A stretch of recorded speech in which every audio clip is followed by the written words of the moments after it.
Njali Botialina, né le 16 décembre 1964 à Kinshasa. Mon père, Bweta Sombo Stanislas Feu Bweta, et ma mère, Feu Katanga Salata, tous deux Tchopolaises et Tchopolais. Donc je suis un Tchopolais de pur sang. Je suis marié à Mouima Laura, fille du Kivu. J'ai 2 enfants. Au niveau de mes études, j'ai fait la plupart de mes études en Europe. Donc primaire Saint-Jean-Baptiste de la Salle, secondaire Catherine Mercier à Brenado. Et pour terminer, gestion des affaires et des entreprises à la European University à Bruxelles. Ça c'est pour mon parcours scolaire. Et pour la partie professionnelle, j'ai essentiellement travaillé dans le secteur bancaire, mais également la grosse majorité dans le secteur des télécommunications, donc les leaders belges Proximus et donc Orange. Ma raison de poser ma candidature, j'ai oublié une petite chose, c'est que je suis issu du village de Yaïlekou. Je suis également donc de la chefferie Balo Lambila et également donc au niveau province de Tchopo. Et pour terminer donc territoire d'Issangui. Pourquoi je me présente en tant que sénateur? Depuis des années, depuis 2004 pour être précis, je parcours la province de long en large pour essayer de développer ma province. Bien que étant à l'étranger, mais on est à l'étranger, mais on a toujours un cœur près du pays, en particulier la province orientale, même si je suis également attaché à Kinshasa, mais en particulier à la province orientale. Je me suis battu depuis 2004 pour relancer les activités professionnelles ici, entre autres les plantations qui se trouvent au PK 48. On a relancé presque 2400 hectares de superficie au PK 48 à Issangui. On a un port ici également. Et pendant toutes ces années de développement, j'ai constaté qu'il y avait un problème. Quel problème? On veut investir dans notre province, mais on rencontre beaucoup de barrages. De barrages économiques, de barrages administratifs, de pression au niveau des taxes. Donc, finalement, on se demande, est-ce que la région veut qu'on investisse chez nous ou pas? Et c'est ça le grand malheur de notre pays, et de notre province en particulier. Les enfants du pays veulent revenir relancer leur propre économie. On ne veut même pas s'arrêter à Kin, on peut s'arrêter à Kinshasa. Donc c'est dit non, donc Etanan, en province orientale. On fait l'effort de laisser Kin et de venir ici dans des conditions compliquées et difficiles. On se bat pour notre province, mais si je fais le calcul depuis 2004 jusqu'à ce jour, les investissements qu'on a faits, et comme on dit, les returns en investissement ne sont pas revenus. Par contre, on a eu beaucoup de tracasseries au niveau ministère des tutelles, ministère de l'environnement. Donc les tracasseries, on les a eu tout le temps. Et il faut payer. Comment voulez-vous qu'on avance si à côté de ça, on ne vous donne pas l'occasion à vous, fils du pays, de vouloir vous développer et développer l'économie du pays, de la province en particulier. Donc à un moment donné, je me suis dit non. Être entrepreneur, être homme d'affaires, c'est bien. Mais tant qu'on n'a pas un pied dans la partie politique, le Kosimba. Donc là aujourd'hui, c'est la toute première fois que je fais de la politique. Bien qu'étant issu d'une famille politique, mon père, Feu Bweta Sombo, a été député à l'époque et commissaire du peuple. Ayant vu comment c'était compliqué la politique, je me disais, je préfère m'investir dans l'économie du pays pour faire avancer les choses. Mais malheureusement, d'année en année, tout ceci nous rattrape. Et on s'est dit, si on n'est pas un pied dans la politique et un pied dans les affaires, on n'avancera pas. Parce que malheureusement, depuis 3 décennies, la province orientale a été sous-représentée au niveau de la Haute Assemblée. Donc, on n'a pas notre mot à dire. Tous les investissements qui sont préparés à Kinshasa, si on n'est pas représenté sur place, c'est qu'au Mbaté. Donc, on n'a pas un mot à dire. Donc, tous les investissements vont ailleurs. Ici, 1976, quand je suis venu ici la première fois avec mon père, il y avait déjà un problème ici, à la centrale, ici, hydroélectrique de la Tchopo. Je reviens chaque année, toujours le même problème. Jusqu'aujourd'hui, Tilelo, il y a un problème à la centrale électrique. Comment voulez-vous que nous, qui avons un carnet d'adresses bien rempli, faire venir des investisseurs ici étrangers pour qu'ils viennent investir dans notre province si on ne peut même pas leur garantir que nous avons une source électrique fiable. Un investisseur, s'il vient ici, il va me demander, mon ami, chez toi, le courant, ça fonctionne ou pas? Si je dis non, mais il va dire, mais tu penses que moi, investisseur, je vais dépasser des millions de dollars pour venir investir alors que vous n'avez même pas une source électrique sûre? Donc, moi-même, je te dis, d'année en année, quand je viens ici, il n'y a pas de courant. Chaque voyage, c'est la même chose. Alors, on s'est dit non. À un moment donné, on est obligé. C'est pas parce que j'aime faire la politique, mais c'est par obligation. Par obligation pour moi, mais également pour la province, également pour la population. Quand je dis population, même au niveau famille, je vois les enfants, les neveux, tout ça, comment ils souffrent. D'année en année, quand je reviens, la situation, c'est toujours de pire en pire.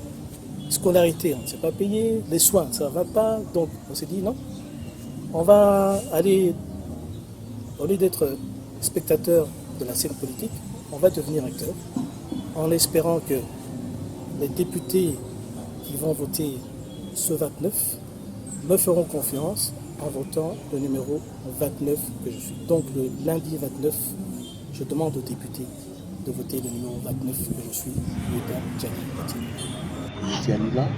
C'est un combat qui nous concerne tous. Parce que c'est une affaire où on a vu, nous ne pouvons pas toujours accepter, nous comme technocrates, parce que moi je suis dans l'administratif. Aujourd'hui, étant dans l'administration, je me suis pointé à devenir suppléant d'un candidat sénateur. Ce n'est pas un jeu de hasard. Parce que nous avons des textes qui nous régissent. Boueta, quand il était arrivé ici, étant administratif, nous avons l'obligation d'accompagner quelqu'un. Parce que moi, je suis un mandataire, c'est moi qui gérais l'air bien. C'est bien ici à la Tchopo. Donc on s'est dit pourquoi. Et l'affaire ici ne marche pas. Rien ne marche ici à la Tchopo. Pourquoi? La surtaxation. Le service de l'État arrive quand même avec des textes qui sont quand même des textes légaux. Et ces textes légaux, qui ne sont pas quand même un peu modifiés, ça ne donne pas la possibilité aux nationaux d'œuvrer quand même dans leur propre sol. Et vous pouvez me dire aujourd'hui, là, si quelqu'un, aujourd'hui par exemple, a un 100 000 $ pour un investissement dans l'agro-pastoral, il ne saura pas. Il ne saura pas pourquoi. Au lieu que les taxes soient fixées selon, à conformité avec les secteurs, et vous verrez tous les secteurs de l'État congolais. Or, ailleurs, on centralise seulement à un. On sait seulement que non, si vous voulez faire dans l'agro-pastoral, on paye autant. Par exemple, on peut vous dire que non, vous devez payer par exemple 5 000 $. Puis les 5 000 $ annuellement, la DGI, on paye autant. Et là, ça serait un peu équilibré. Parce que dans ces investissements, le chômage va quand même baisser. Et nous savons bien que nous avons un problème là d'emploi chez nous. C'est un problème national. C'est un problème national. Or, si on mettait au moins par exemple, on disait que non, aujourd'hui, dans le service public de l'État tel que nous sommes, on nous obligeait d'avoir ne fût-ce qu'un hectare de champs, par exemple des maïs, on allait quand même aller plus loin. Donc, nous allons, moi personnellement, j'avais quand même félicité l'encouragement et encouragé l'encouragement de l'investissement de M. Boueta. Et on n'est pas seulement resté dans l'investissement, on s'est dit finalement nous devons entrer dans la scène politique, en fait que nous-mêmes, on participe d'abord dans l'élaboration, l'étude et l'élaboration de ces textes-là. On verra d'abord si nous, les administratifs, tels que nous sommes dans les technocrates et les entrepreneurs, n'auront pas quand même une idée à réussir dans la vie. Parce que nous condamnons souvent. Hein, nous sommes là, on est en train de condamner. Les politiciens ont fait ceci, les politiciens ont fait cela. Mais nous, maintenant, qui n'ont jamais fait la politique, nous devons aussi entreprendre d'abord ce chemin. Parce que je sais bien que M. Boueta a incarné la danse un peu costaud. Il a des contacts. Ce n'est pas à dire que c'est un candidat sénateur qui va réparer quand même la centrale hydroélectrique ou soit construire des routes. Mais si quelqu'un a quand même des contacts un peu élevés, nous pouvons le voir même ailleurs dans d'autres pays, hein, tel que nous sommes ici, pas seulement la société de transport, tel que nous avons la transport, ça peut seulement rouler ici. Nous pouvons créer aussi notre propre société de transport provincial. Des histoires pareilles. Et ces sociétés, ce sont des investisseurs qui viennent avec leurs idées. Et que M. Boueta, avec ses amis, ailleurs, peuvent avoir quand même la possibilité de venir, par exemple, avec des sociétés de transport provincial. Maintenant, de tels cas, est-ce que M. Boueta étant seulement un simple investisseur ou soit entrepreneur, saura quand même réussir à faire venir ces gens-là ici? Et vous verrez, il y aura des commissions en commission sans pour autant que la société soit d'abord ici. Donc c'est compliqué. Raison, nous sommes dit que non, nous devons créer nos emplois nous-mêmes. Encadrer l'investissement qui viendra, ça donne une nécessité d'abord, nous-mêmes qu'on soit d'abord dans la scène. Quand nous serons là, on saura comment est-ce que nous allons contrôler ceux qui viendront, on saura ce que nous allons quand même faciliter l'orientation de ces investissements ici, même la vente. Aujourd'hui, on peut dire que non, la province de la Tchopo, nous sommes une province là, vraiment, il y a beaucoup de concessions, beaucoup de forêts. Nous pouvons donner un seul exemple comme le territoire d'Issangui. L'homme blanc nous a laissé au territoire d'Issangui avec 14 sociétés. Mais aujourd'hui, l'investissement de ces 14 sociétés, on est resté avec 2. Et pendant ce temps-là, quand on avait encore 14 sociétés, INERA Yangambi avait sa direction générale ici à Yangambi. La direction générale de l'INERA était à Yangambi, n'était pas à Kinshasa. Mais aujourd'hui, là, vous allez me croire que la direction n'est plus à Yangambi. Tout ça pourquoi? Point d'interrogation. Et les 12 autres sociétés sont parties où? Si on mettait même de côté cette politique-là des sociétés déjà en faillite, nous allons du côté vert, dans la vente de paiement de services environnementaux, la vente de carbone. La province de la Tchopo a autant de concessions. Et que ces concessions, une fois seulement l'autorité provinciale organise la situation. Et que la province ne peut pas quand même aujourd'hui tomber en faillite tel que nous sommes là. Un paiement, des routes ne sont pas construites. On enregistre des naufrages. Presque tous les jours, il n'y a pas de bateaux rapides dans nos fleuves. Tout. Dans tout ça, on s'était dit, si aujourd'hui on avait quelqu'un qui pouvait quand même nous orienter à vendre d'abord notre carbone de la Tchopo. Parce qu'une fois nous avons, par exemple, on peut donner à titre illustratif 50 000 hectares. Si on vendait 50 000 hectares, la vente locale d'abord ici au niveau de PNID, dans le programme Pyrénées orientales, accompagné de les Fonaret et consorts dans le paiement des services environnementaux, c'est à $1 200 par hectare. Le $1 200 par hectare, si on faisait x 50. Or, si par exemple la province avait ces 50 000 hectares, on faisait 50 000 hectares fois $1 200, on ne pouvait pas manquer quand même 60 millions de dollars chaque semestre. Or, je ne crois pas si un homme blanc ou soit un investisseur viendra d'abord commencer à négocier avec d'autres concessions qui sont mises en défense sans pour autant commencer d'abord par la province. Donc, porte d'entrée, c'est la province, porte de sortie, c'est la province. Donc, tout ce qui nous arrive aujourd'hui, c'est la manque de canalisation seulement de nos ressources. Si on savait seulement canaliser nos ressources, si on avait d'entrée dans tous les niveaux, au niveau externe et interne, on n'allait pas quand même parler de tout ce que nous sommes en train de dire ici. Même la construction de notre barrage, même la construction de nos routes, même le bateau, la création d'entreprises et consorts, on allait quand même évoluer déjà. Raison qui nous pousse aujourd'hui à entrer dans la scène et que nous sollicitons pour ces 29 de voter, aux députés provinciaux de voter numéro 29. Nos idées et nos valeurs. Au niveau politique, élection, échec. Donc, jusqu'aujourd'hui, je n'ai pas eu besoin de la politique pour manger. Comme vous voyez, je suis ici chez moi. J'ai un port de l'autre côté, j'ai des plantations, j'ai quelques investissements à Kinshasa. La politique, pour moi, ce n'est pas une fin en soi pour pouvoir me rémunérer. La priorité, c'est surtout faire passer un message en espérant surtout le développement et le réussir. Ça, c'est le but de notre union ici. Si maintenant il devait avoir échec, je continuerai ce que j'ai toujours fait pour l'instant. Donc, je continuerai mes affaires de part et d'autre. Le projet qu'on a, si on peut l'amplifier, le corriger ou l'améliorer, on le fera. Mais le projet en lui-même, on l'a travaillé ensemble, on l'a étudié, on sait que dans le fond, il est très bon. Maintenant, on espère que les grands électeurs comprendront notre projet.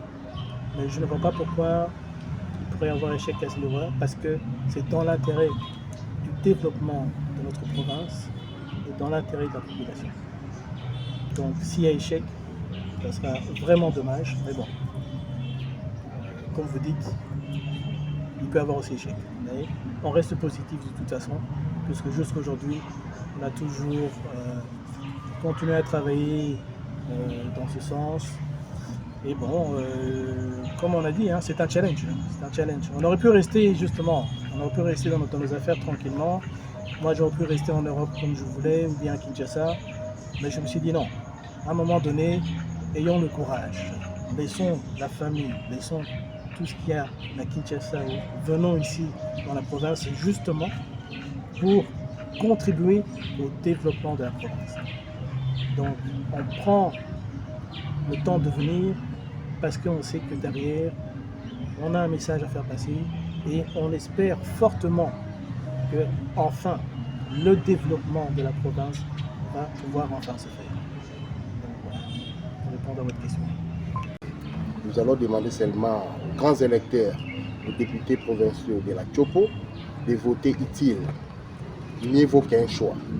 De voter C29, le numéro 29, puis M. Boueta Njali Bouti Alina, candidat sénateur, sûr et fiable, qui va aider notre province à aller de l'avant. Parce que non pour construire les ponts et non pour construire les routes, mais en facilitant seulement ce que le travail soit en équipe. Mais dans la main, l'Assemblée provinciale, le Sénat, soit unis pour l'intérêt de la population. Vraiment, je vous remercie. Et nous remercions sincèrement le chef de l'État qui a voulu que l'élection soit organisée, les élections à 4 niveaux, national, présidentiel, national, provincial et local.